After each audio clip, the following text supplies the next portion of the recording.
Hey Collective, it's Al, and I'm coming to you with another very special video that will be accompanying a post I'm releasing on LinkedIn that's centered around an incredibly vivid and beautiful dream that I had experienced recently that I thought bared a lot of fruit for the collective and that I wanted to share.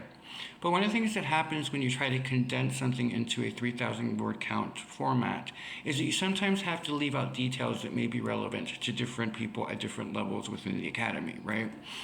And so what I wanted to do with the video is kind of recap what I had spoken to in the written form that was a standalone piece, and then expand upon it with you guys, those that are more interested in philosophy or spirituality or the study of theology, or those of you who are conscious leaders, people who maybe interpret dreams and so forth, in a way that would expand upon the original concept in a way that revealed the much more detail to what it actually meant to me and what I was experiencing within the dream.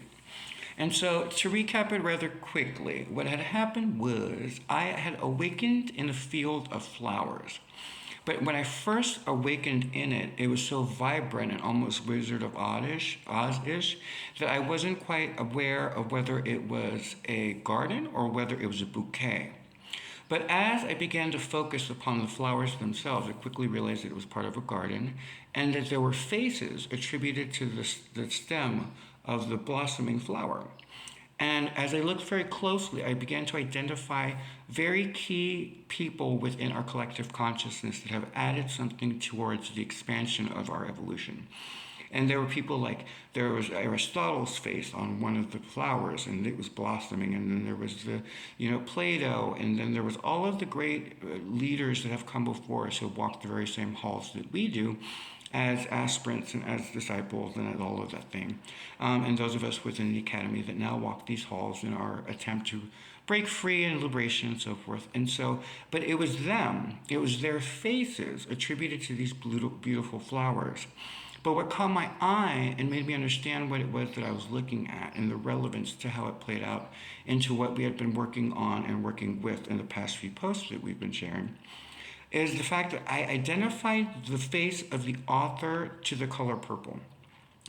And what was interesting about that experience was that I was watching the evolution of how the flower developed, meaning the immense amount of power that soul had and how that played out in a much larger concept. And what I mean is, as I caught a glimpse of who it was and registered her and realized who that face belonged to, I suddenly saw that she had a moment where Oprah Winfrey appeared as a singular petal, having caught a glimpse of the work that the author had done, and that as she brought it to the forefront of the collective consciousness, that suddenly all of the people who read and actually fell into some sort of learning vessel under that tutelage suddenly blossomed petals all the way around the head of that individual flower.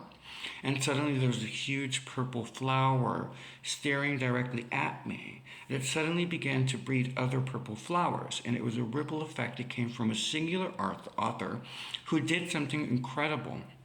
And so as I started to really take in who was in the garden and the kind of the philosophical principles that they brought forth or what it is that they wrote to, I remember specifically thinking about Ralph Waldo Emerson and how he had once referenced that we were witnessing the seeding of the world.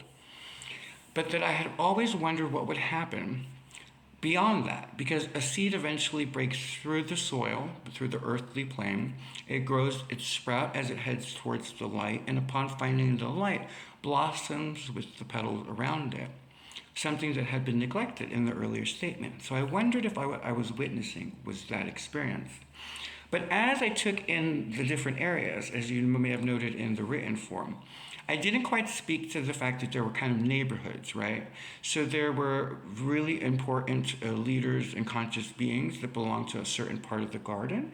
And then there were other people who belonged to more humanitarian causes, who were leaders and had done incredible things for humanity that were also immortalized within their own flower, by their own name. And they lined the pathways of the garden. And what I thought was really interesting about that was the concept of the immortalization of these incredible souls who have walked upon these hallways and that in this particular vision had been brought to life immortally as this flower blossoming in the garden. And just as I began to wonder exactly whose garden this was, I suddenly became conscious of the fact that what was I doing in the garden? Something that I had only kind of briefly touched on in the written form. And once I did that, my awareness became very self-focused. And I finally took in that I myself was a blooming bud in the middle of the garden as well. I was sitting on a hilltop underneath a gorgeous magnolia tree that I could tell had been recently decorated, which brought my attention to the sounds coming from behind me, where I could tell that something was going on within the castle walls, that it was preparations for something, right? But I was more interested in being under this beautiful tree. And as I was under the shade, I suddenly looked around me in the immediate vicinity, and I realized two things. One, I had not petaled yet. There was no petal fully formed yet. And the beings that were around me, the souls, the stems, the seeds breaking through the pods, had also not necessarily blossomed. And so I kind of caught a glimpse of the fact that maybe we were part of the nursery within the garden. And I didn't know why I kind of understood that. But from my vantage point, I could see that I was under the great tree of life. That was what the magnolia tree represented. And as I sat there staring aimlessly into the space of it, I became more conscious of the environments that surrounded me and the sounds coming from around. And then suddenly I realized that I felt somehow underdressed because of the festivities going on. And everyone else was done. I mean, if you think of the flowers in full bloom, they were all in full color and vivid and vibrant, and they were blossomed and basking in the light. And here I was in the shade, still a nursling coming through for the first time, but still belonging to the garden. And just when I started to feel a little wiltish about it, a little bit like, oh, I don't belong here, almost like an imposter syndrome type of scenario, I heard a voice suddenly from somewhere in the garden say to me, "Now, how's my favorite daisy doing this morning?" And I finally realized that I was a daisy. And the spiritual significance that meant to me because of the song that I used to hear in my head from Katy Perry regarding daisies. And so as I'm sitting there, I didn't pay much attention beyond the fact because I couldn't really see who it was. Like I said in the piece, I ended with not knowing. I was just like, someone within the garden had said that, and it helped me kind of identify who I was, what I was doing, and my purpose. And so as I'm sitting there, what I couldn't go into in the word version was I couldn't explain that I then was standing there much more secure in myself, then now focused on the events that were going on the other side of the gate from the garden, right, at the actual castle, because I could see it from my vantage point. And I could see the comings and goings of all of the people. And so I could correlate the fact that the Tree of Life had been decorated in honor of whatever was about to happen inside the walls. But what I didn't pay attention to was that someone had come approaching from behind me in the dream. And I found myself suddenly feeling a tingling from underneath the soil, realizing finally as I looked down that someone was actually digging in my roots, trying to uncover me into, like, maybe not necessarily from a bad perspective, but maybe kind of digging around to see what I was about. And so suddenly I felt a hand lift me up out of the ground, put me in a pot, as I heard a very divine, feminine, gorgeous voice say, "Bring him here, please."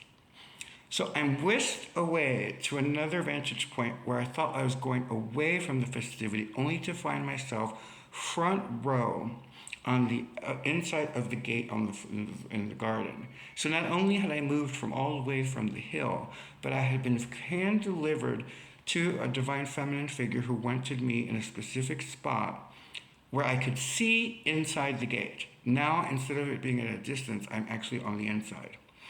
And as I am sitting there as the flower, I'm starting to see all of these individual people start to arrive. Dignitaries and ambassadors, if you will, that mean something to Father Time, to mean something to the greater architect, that means something to humanity and consciousness. And lo and behold, one of the people that passes happens to be one of the flowers I had just been near. And for the epiphany of that realization made me realize that the people that were immortalized in this particular Garden of Eden, if you will, were also the guests in human form attending the event, which then took me, believe it or not, from a flower to the human expression that you see before you right now, only now dressed like a penguin standing in a line greeting people. Now, for those of you who don't know much about me, this is kind of hysterical and kind of a testament to just the way that I think. But I work in hospitality. It's what I do for a living.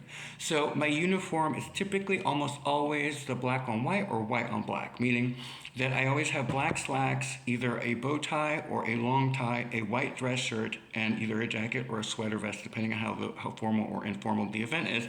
And typically I'm either working it as a bartender, a server, or whatever they need, a manager, whatever it is. So in the moment, I had still not fully registered that I was a guest.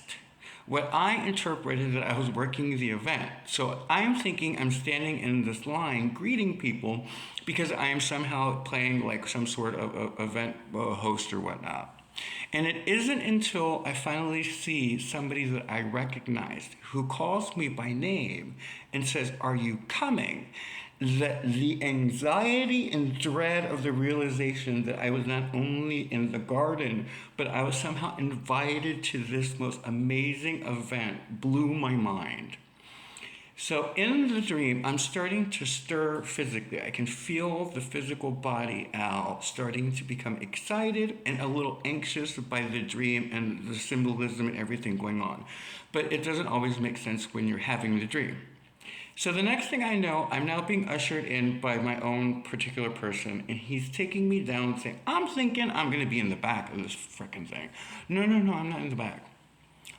It doesn't matter where I am, but let me just say that when I got to my aisle that had my name on it, I could not see anyone in my aisle. I could not see their faces. They were the only people in the entire room, chapel, I would say, the entire chapel, that I could not see their faces. But I was like a little thrown because as I was walking, I was starstruck by seeing Aristotle sitting there, and I was starstruck by seeing Ralph Waldo Emerson sitting there, and I could see Jesus up towards the top, and I could see Confucius, and I'm surrounded by all of these incredible people that was just like blowing my mind.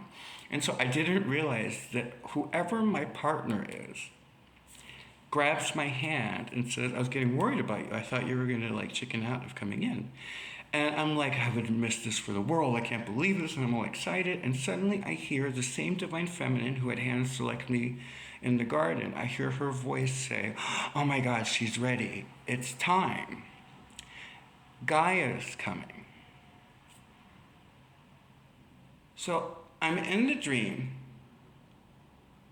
And I want you to envision that in the dream, my head went, oh my God, as a spiritualist, I know where I'm at.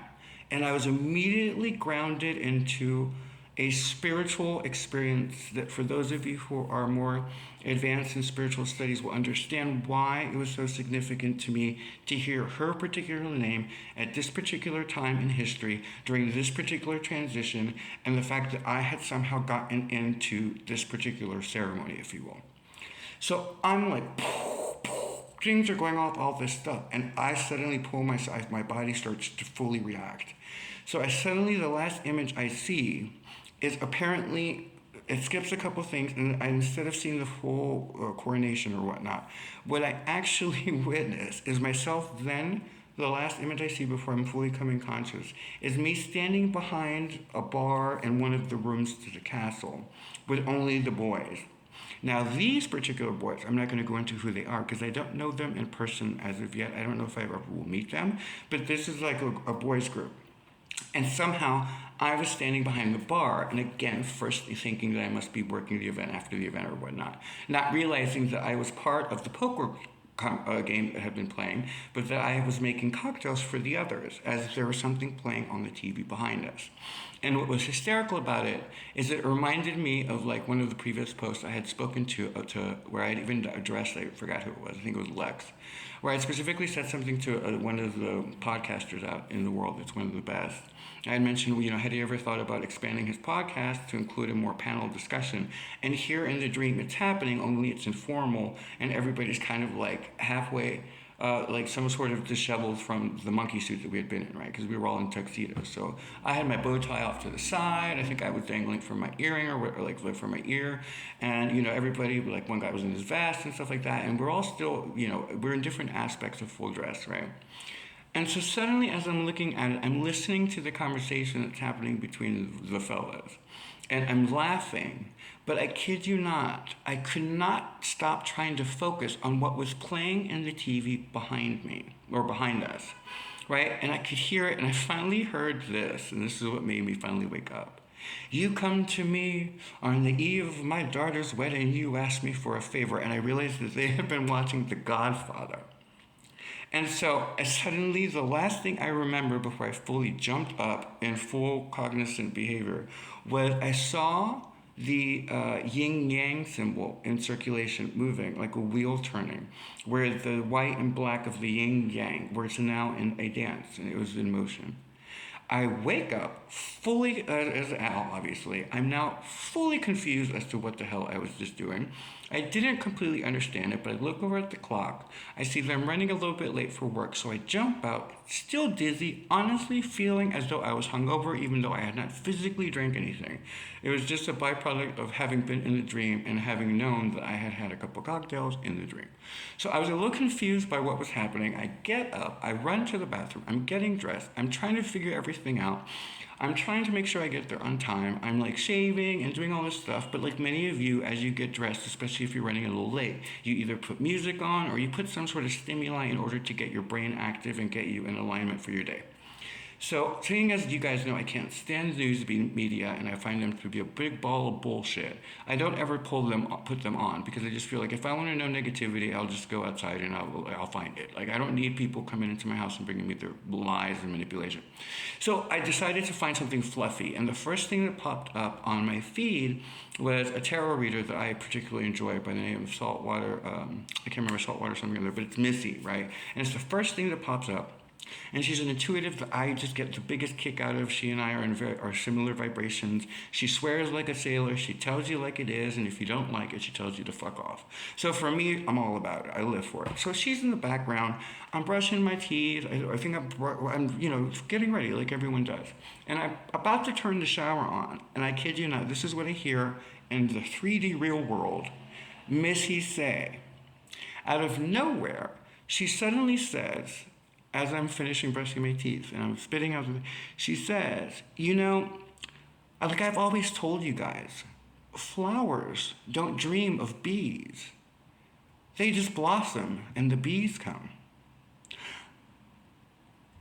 This mother right here, and I suddenly was brought back to the image. Remember that I was in the garden in the dream? And a masculine voice, a divine masculine voice said to me, and how is my favorite Daisy doing this morning? And I realized that in the periphery of the same frame of that moment, remember I couldn't see it because I was looking at this perspective, I had neglected to look up to see that there was a bee pollinating me. And the significance that meant to me in the moment because of something that someone in the real world had said. Because it suddenly reminded me of the first petal of the color purple, in the imagery that I was experiencing. The first petal that appeared to be prominent around the color purple's author was the face of Oprah Winfrey, who served as the bee to her, because it brought it to the mass world audience. The book was already a bestseller, by the way. But I'm saying it was so notable that it was almost as though there were bees within the collective that were helping pollinate the collective consciousness with the seeds of life and the seeds of the future, right? And that we were part of a class that was now beginning to bloom, that was answering the call of what Emerson had said, bringing everything within the dream into alignment. And so as I'm sitting there thinking about all of the ripples that affected in my head and in my headspace, it suddenly dawned to me that the divine masculine bee, the voice that I heard, with someone within our collective that I don't know, but that I have a feeling I will become aware of later down the road because of the similarity to the whole thing with the Winfrey situation with the book. So I'm like, okay, maybe something that gets buzz. I don't know. I didn't really go too far into it. But what ended up happening is that as I went throughout my day, I couldn't shake the feeling that some of this seemed so ceremonial and so important that I started to really focus not so much on being in the garden or even having made it into the garden, but what the garden meant. And did it mean the Garden of Eden? Did it mean the Garden of what? And I suddenly was reminded of a gesture I once heard about in a romance story, right? Like a fable, that reminded me a little bit of Beauty and the Beast, right? And it was kind of fairy tale-esque. Because remember, I was attending an event that was a private party where the recipients were not only immortalized in the garden, where their flowers were named after them for the work that they had done for humanity, but they were also on a VIP list that was part of a ceremony for the earth. And so as I'm sitting there and I'm thinking about what that meant and all of the ramifications to what that could mean in the future, especially at a time with us now leaving the Piscean age and entering the Aquarian age and all of the symbolism that was there, I remember that the very last image I saw before fully coming to consciousness was the wheel movement of the yin-yang. And because I had correlated the romantic nature to the garden, almost as though finding it to be a gift from the divine masculine to the divine feminine, or something the divine feminine had built herself that was a prized possession to the divine masculine as a gift, I started to see the dynamic of what was happening at a much higher collective consciousness level. Because what I realized is that I was witnessing the story of Beauty and the Beast, the tale as old as time. And what it reminded me of was a story I once had come up with, or well, I'm not even sure it's mine, but it's something that I had come across in the ethers, which was the idea that the great architect fell in love with Sophia, the rose, immortalized in Beauty and the Beast as the rose, that it keeps time of his curse, that if he doesn't fall in true love with someone, that he will forever stay beastly. And that he finds this beautiful Sophia, who sees beyond the lion that he is, tames him, and in response he falls madly in love with her and creates the universe as a gift to her to play in, an immortal composite of her having broken through his shadow, his anger, and everything that he had ever gone through that kept him afraid of love. And that because she had broken him free, he gave her the universe. And what it revealed to me in that symbolism was a greater truth of the idea of the romantic gesture that life is about, almost like a gift from the divine masculine to the divine feminine, as they do a tango or a waltz throughout all space and time, with the end result of them always finding each other in each incarnation. Remember that I was in a floral garden, and there are carnations. And I remember specifically in the garden that had the section that had the carnations, there was a gorgeous rose, singular, standing next to a sunflower. And they were looking out over the landscape themselves. And I could see them directly. And one light bulb connected to another light bulb, and I realized that if you were truly in love and an emperor and you had everything to give someone, making her the queen of the universe made absolute sense. But to make things more interesting and to make it spicy and to make it good, the idea of them always then finding each other throughout each lifetime that they share would be of a mammoth proportion. And what would that look like? And what it reminded me was the idea of the twin flames that people talk about spiritually. And that's where I'm going to go with this. The implications of all of the alignments coming together, both celestially, with the reference to the great earth and her ascension, and the inhabitants and so forth that are helping create a new world or a new vision. All of it aligns with something that we refer to as a twin flame theory, where a lot of spiritualists have come to believe for whatever reason, and this is where I'm going to set off the woo-woo alarm, so woo-woo to you too. But it's an immortal love story where essentially it is believed that there are certain beings, atoms, that are entangled with one another, that are destined when the alignment is right to be brought back together in order to recreate the love between the great architect and Miss Sophia in physical form. And they come in all different shapes, sizes, sexualities, the whole nine, right? It's the ultimate orchestration of love. And that when they are brought together, that they needed to be in the right alignment in order to make the cut. Again, referencing back to why I woke up in a garden as a flower and then being brought into the castle. So I started to really think about that whole concept, about the love of another person. And I realized the implication that if this all tracks, that there is an alignment happening within our collective consciousness that is bringing back together these divine couples. Because one of the things that I noticed when I was in the actual chapel during the ceremony was that everybody was in pairs. Even though I couldn't see my partner and I couldn't see who the rest of the people were in my lane or my aisle, I could tell that he was with me and it matched all the others. And what was interesting in revisiting that and that realization is I also noticed that each of the guests in the chapel had the flower that was out in the garden in their lapel or somehow on their body as decoration. So the face that was on the flower is now wearing the flower in human form on the lapel. And it reminded me of duality and of all of the things that we talk about in the yin and the yang and kind of the dance that life is, right? And I suddenly saw an image of the sun and his love for the moon. Because when I was looking at the idea of the yin yang, it was a bright white light and the black circling each other like a wheel, like a waltz throughout space and time. And it reminded me of the adage that one becomes two, then two becomes three. And I realized that the guest of honor that was walking down the aisle towards me, because I'm on the aisle, was named who? Gaia.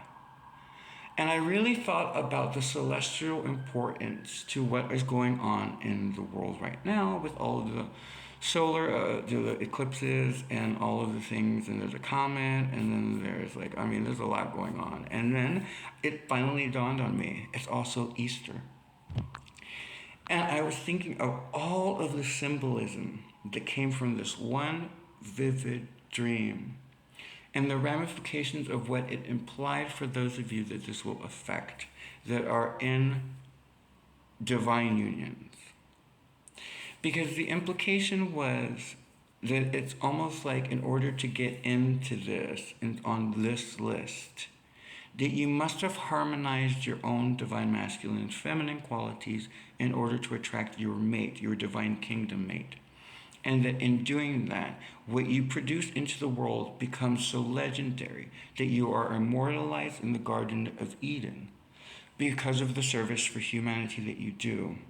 And it opens the doorway to the Aquarian age where we are told that we separate and some will go on and some won't. Because the one thing we did not see in the entirety of the garden was a single weed. Not one weed. There was nothing toxic. There was no hatred. There was nothing lower vibrational. It literally was Sophia's garden.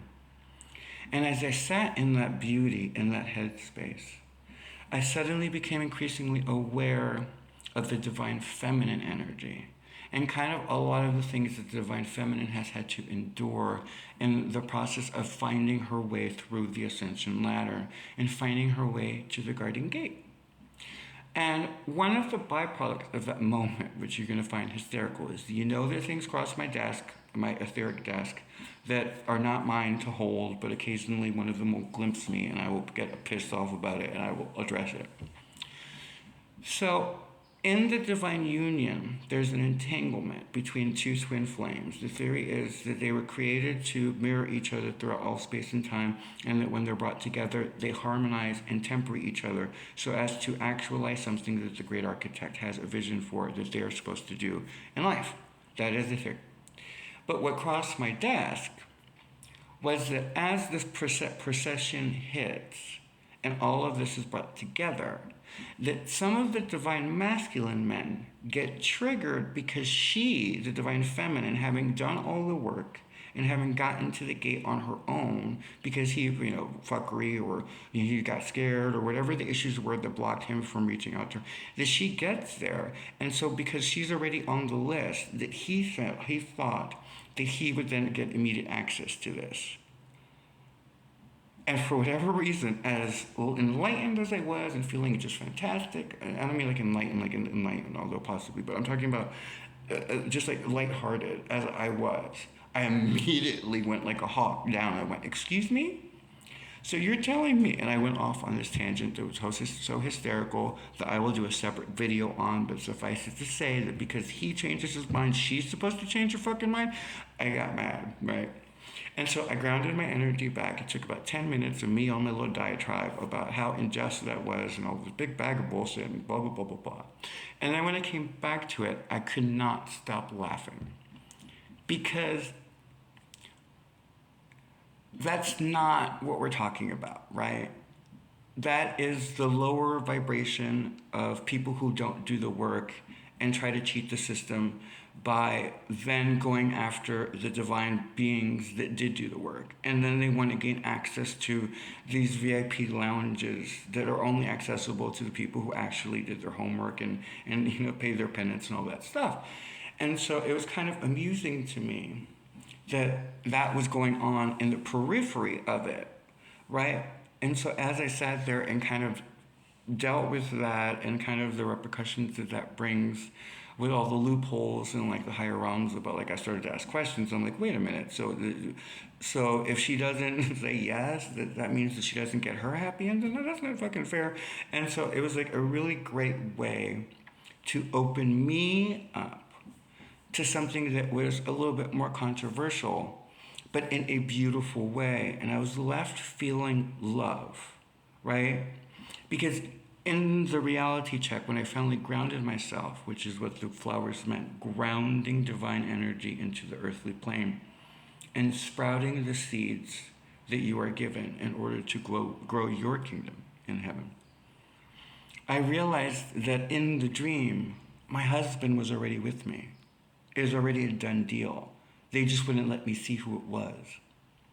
And what it reminded me of was an earlier thought that I had shared with you guys about the thing that happens when the divine masculine realizes that that's his divine feminine, whether it's a male, female, whatever the body is. But when it finally dawns on him that that is his universe, that there's nothing that he wouldn't give her, him, whatever, that there's nothing that he wouldn't do for her. And how in a coronation or whatever the experiences that I was witnessing with the earth, it was a rise in divine feminine energy and kind of the need for us as a collective to align ourselves to that higher frequency in order to bring balance to an otherwise stressful, chaotic transition. And as I was left at the end of the day, because I had gone to work, I was left in deep appreciation of everything that blooms from our hearts to our souls, to our lives, to the flowers, and to everything that surrounds our creative academy. I was left incredibly humbled at the idea that one day I could blossom and that not only would I have the bee, like there was so much symbolism and sacred truth there, that I was left so small and thankful for everything I've ever had, because all of it paves the way for other people to then follow the same pathways. So to the authors, philosophers, theologians, spiritual leaders, conscious leaders, actors and actresses, musicians who hear the higher call and the trumpet blaring, do-do-do-do, do-do, just know it's go time. Be open. Be humble, be kind. Don't look for a label, don't look for title, don't look for anything outside of just your purification and being the best person you can be. Because from what I understand, remember the nursery that I was originally in? Remember, I wasn't alone. Part of this class, of this collective consciousness, will go into the annals of time as people who would change the world. They just haven't had the pedal yet. Just the one pedal. It just takes one yes to change the course of history for not only an individual, but for that person to fulfill their mission on the earthly plane that somehow reinforces a project the great architect or the great divine mother have put in place in order to honor their daughter in this theory, which would be Gaia. A thought that I just wanted you all to think about. You know, I know that everyone is under the idea that dreams don't mean anything. But if you just take the information at face value in that singular thing, I'll give you that. But when you look at the astrological events and you look at the Easter Sunday event and you look at everything, what I would say is this Sunday, I have to work. Unfortunately, I have to work the whole weekend because it's Easter Sunday, so I'll be in my monkey suit at work. But for those of you who don't have to work that day or that weekend, I would highly recommend taking time to stop and smell the roses. Have a great day. Bye.